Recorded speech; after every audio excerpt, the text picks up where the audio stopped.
Introduction. As we continue to strive for a better life, at times in frustration and a feeling of helplessness, let us agree on one simple truth. Where you are right now matters far less than where you are going from here. There is little that can be done to regain missed opportunities or retroactively correct the mistakes made in the past. However, with an awareness of our shortcomings, willingness, and commitment to change, we can learn from history and the mistakes of the past. We can also gain deep knowledge and wisdom from others who have gone down the same path and beyond. This book honors those who have already achieved everything that they desire in life and in business, but is specifically written for those whose aspirations remain just beyond their grasp. I do not believe that long-term business success is an accident or the result of good fortune. If you have already achieved great success, then you and your employees must have done many things right. I deeply respect you for your accomplishment. However, for those who have still yet to achieve their objectives, including anyone whose business still has room for dramatic improvement, this book should prove thoughtful, insightful, and helpful. This is a book written specifically for startups, small business owners, and their management teams, companies ranging in size from new startups to 500 employees, and can provide them with the help and guidance they need to gain a success for which they strive. If that sounds like you, if you're passionate about what you are doing and desire nothing more than to attain the type of business mastery that will help you to be the true architect of your company's success, then read on.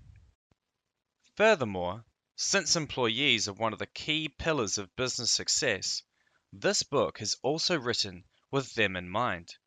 They will find helpful information, meaningful insights, and inspiration, all of which can help them to become better employees with a deeper understanding and appreciation of what it will take for the business to succeed.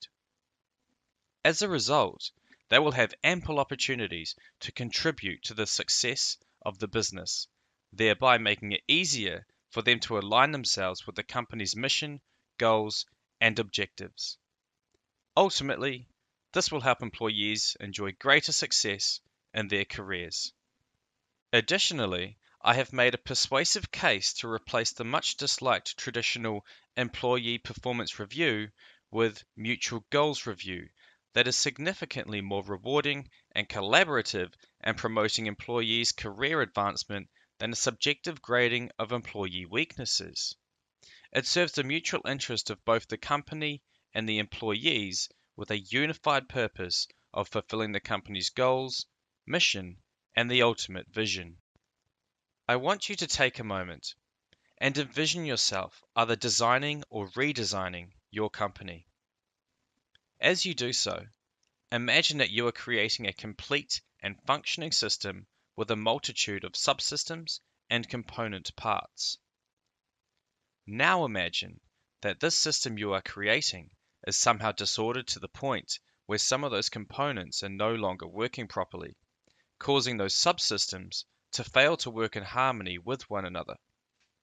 Sounds like a disaster waiting to happen, doesn't it? Unfortunately, that lack of harmony and disordered component parts is a common feature of many new business enterprises.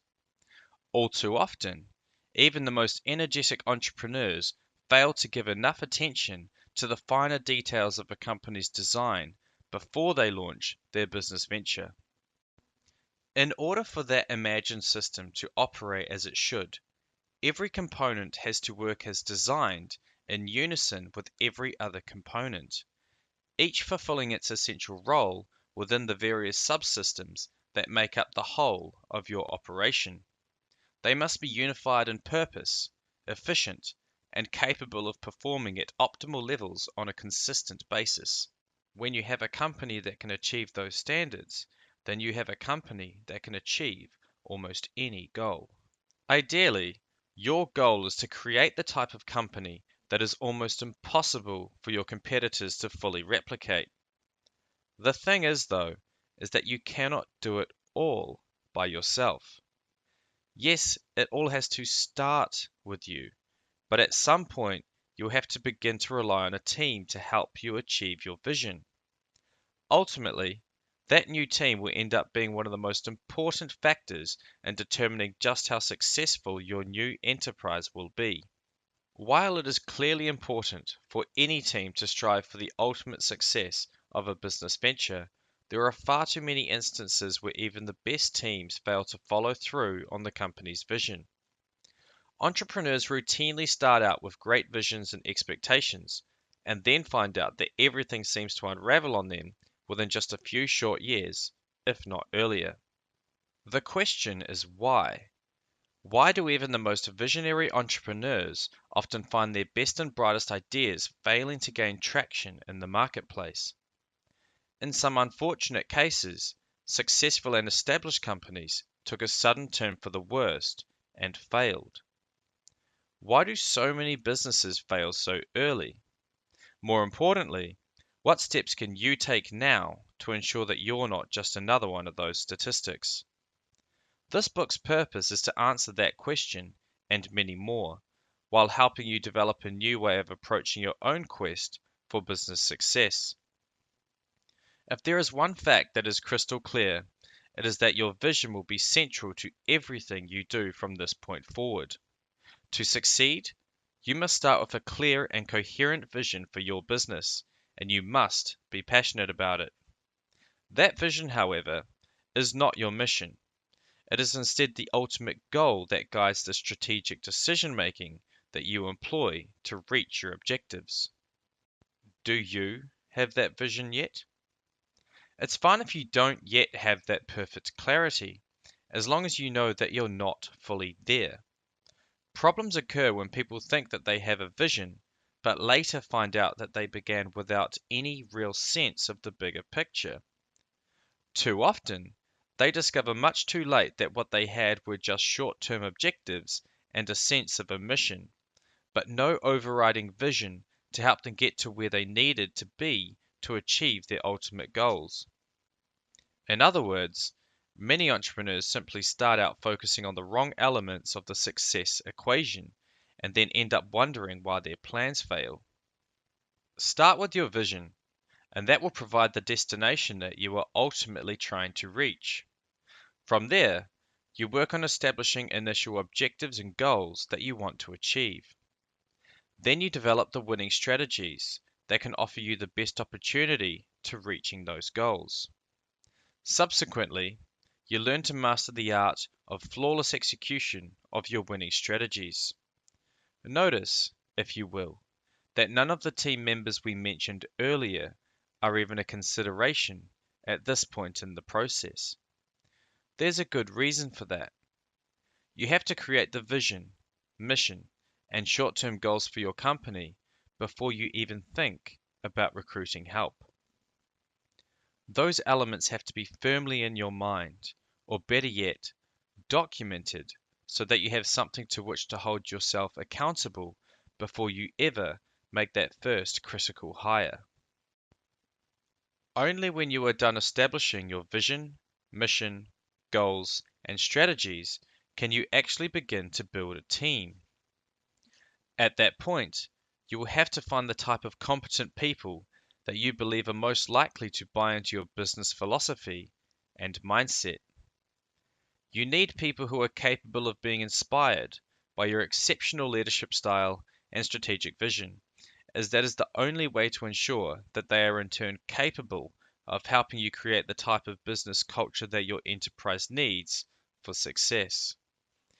That culture should motivate everyone in the company to consistently deliver their highest level of commitment and performance, and thereby contribute to the efforts to reach your business goals.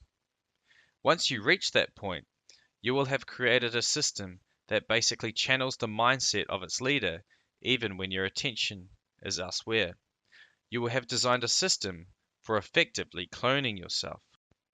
The key, though, is to ensure that the you that you are cloning is the best you it can be. This book is designed to help you find the best part of you so that you can begin to build a team with the type of unified vision and purpose needed to achieve true success. In many ways, a lot of new entrepreneurs take the same approach to business startups that they would take in a casino. Many just assume that the inherent risk associated with starting a new company makes such a venture little better than gambling. That belief is often strengthened when they take note of the statistically high rate of new business failures. The fact is, though, is that there are some key differences between business ownership and a few hours spent in a casino. In the gambling world, the outcomes are truly random and thus outside of your control. And while there are certain games where you have at least some input into how you choose to play a certain hand or wheel, the fact is that all of your primary components of each game are designed to be beyond your ability to influence. It means that any betting victories that you may have had are entirely the result of chance. That's why we refer to gamblers who win as having been lucky. Gambling is a fickle thing, though. For every person who sees Lady Luck smiling their way when they hit the jackpot, there are an untold number of players who lose everything they have. And while professional gamblers can certainly develop elaborate strategies and spread their play out over a larger number of games, in an attempt to create more favorable odds through taking advantage of laws of probability, in the end, they remain just as vulnerable to the whims of chance as any amateur first-time player. Even the best gamblers can go bankrupt if they experience a long enough series of losses. Business is only a gamble to the extent that life itself is a gamble. After all, no one can control every outcome in life, and the same is true in the business world as well. Unpredictability is one of life's surest constants. Still, there are clear differences between an activity like gambling that is almost entirely random in nature and something like business ownership that has no greater randomness to it than most other areas in life. More to the point, in business there are ways to effectively manage and exercise a large measure of control over the odds that you face each day. That is, if you have aspirations of achieving something more than mediocrity. On the other hand, if you create a startup without a clear plan for taking your rightful place among the top 30% in your industry, then you really are engaged in a huge gamble and should consider yourself lucky if you manage to remain in business for even 5 years. Unfortunately, that is a reality for the vast majority of new entrepreneurs. Most never make it. In fact, the odds are so stacked against the unprepared new business owner, and the outcomes are so incredibly uncertain, that it is actually easy to understand why so many people consider the launch of any new business enterprise as little more than a gamble, and a rather large one at that. That's also one of the reasons why it is so difficult to convince others to bet on your great ideas and business concepts. The risks are high, and the potential for loss in such an investment is simply too great for most people to bear. Just consider the data. While estimates vary, the consensus seems to be that somewhere between 67% to 80% of all new businesses fail within the first 10 years, though the exact numbers are often dependent on the industries involved and other factors in the economy during any given time period. My own studies and observations have revealed that approximately 60% of all new enterprises fail within the first 5 years, with a minimum of 70% failing before the end of their first decade of existence. Then there is the fact that many businesses that manage to make it past the first decade do so in a state of intermittent profitability, never achieving either success or stability. If that sounds like a steep mountain to climb, then you're obviously paying attention. Still, there are reasons why all of those businesses fail, and there are methods and strategies that you can use to help you avoid many of the pitfalls that serve to trap the lion's share of would-be entrepreneurs. Regardless of whether you are considering the launch of a startup, a restart, or a start over, you cannot allow yourself to be deterred by the odds. You should, however, recognize how daunting they are and do all that you can to ensure that you're prepared to overcome them. Let's be clear. I'm talking about reversing the odds so that they are actually in your favor. Better yet, my goal is to help you become the engineer of your own success so that you can reduce as much uncertainty as possible and stack those odds in your favor. And what would that mean for your chance of business success? Well, if we can agree that at least 70% of all businesses currently fail within 10 years, reversing those odds would mean that your business would have a 70% chance of success. And I'm not talking about the kind of success where you just keep the doors open and manage to scrape by week after week. It is my mission to show you how you can increase your odds of realizing the type of success that will have you competing among the upper echelons of your chosen industry. It can be done, and in the following pages of this book, I will explain exactly how you can accomplish this seemingly impossible feat. Just consider what it would mean to you to know that your business has a 70% chance of achieving true success. That increased chance of survival will make it easier for you to obtain seed money from investors. If you know that the odds of success are in your favor, you will feel less guilty about receiving investments from friends and family members who might otherwise be placing their college funds or retirement accounts at risk. The knowledge that you've done all that you can to stack the odds of success in your favor can also serve to motivate you and unleash the true power of your business passion. Before you make up your mind about whether or not this is even possible, remember the words of Henry Ford. Whether you think you can or you think you can't, you're right. I would only add one thing. If you want your new company to be the best in class, then you've come to the right place. This is the book for you. Of course, if you think that being the best in class does not matter, then it does not matter.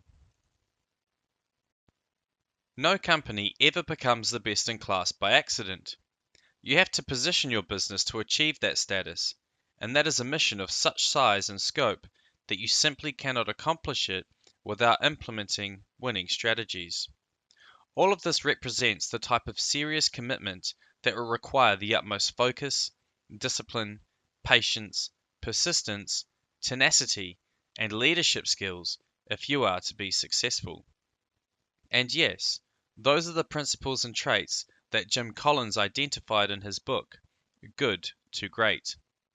He found them all in abundance among level 5 leaders and referred to this philosophy of duality as the Stockdale paradox, a reference to the late Vice Admiral James Stockdale's coping strategy during his imprisonment in a POW camp during the Vietnam War.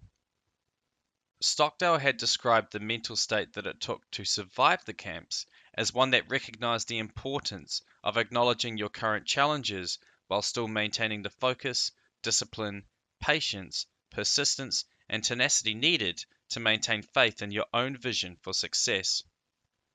That is the essential trait of leadership that is all too lacking in the business world today. It is a principle that recognizes that leaders choose to accept the blunt and brutal facts of their reality, but never lose sight of their belief that the right team and strategy, skillfully executed, can ensure that they prevail when all is said and done. In business, many fail to meet their goals because they never build the type of foundation that provides them with the complete package they need for success. The ability and discipline to focus on all of the things that matter, along with the passion to excel in every single department, function, and business activity, is absolutely critical for ensuring that you have the optimum opportunity for business success. You cannot afford to let yourself be blindsided by overconfidence due to a misguided faith in your ability to excel in just one or two skill sets, or hope that superiority in those areas will somehow mask your mediocrity in every other area. It really doesn't matter if you believe that you have tried your best or that you have worked hard to do your part. When others on your team fail to bring their skill sets to bear in any way that helps you to excel in every area of your business, then you leave yourself open to failure. One or two areas of competency are not enough to succeed. The true measure of your competitive superiority can only be found in the total of all of your scores. Everything is interrelated.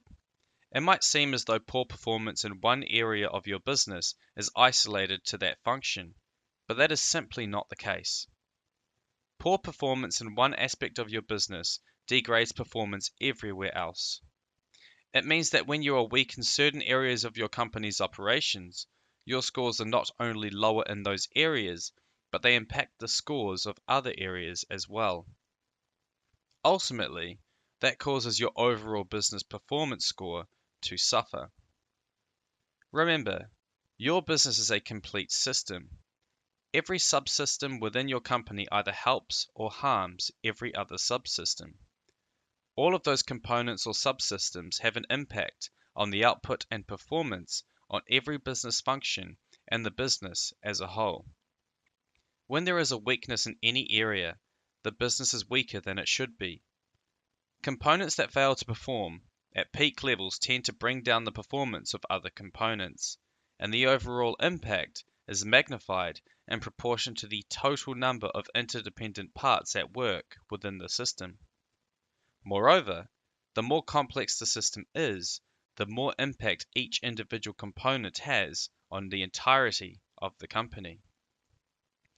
Complexity increases interdependence and magnifies the impact any given component has, whether for good or ill. When components operate at peak performance, greater productivity and positive benefits can be enjoyed. When there are weaknesses, the exact opposite is true. It can sometimes be hard to envision just how important it is to deliver a complete package, but there is an example that can offer some illumination on the subject. Just think about your favorite talent show or sports competition where winners are determined by a panel of judges with the total scores from 8 different criteria used to make that decision. A competitor who scores 10 out of 10 in 2 categories, but who has mediocre scores of 7 out of 10 in the other 6 categories, will ultimately lose out to the competitor who manages to score 8 out of 10 across all 8 categories. And so it is in the world of business. Being the best in class in every category is always a winning strategy whenever it is tried. To be the best in class, you have to realize that everything matters, though there are always a few that matter a lot more than others. The most important of them all are the 4 pillars of business success: you, your great ideas, your employees, and your customers.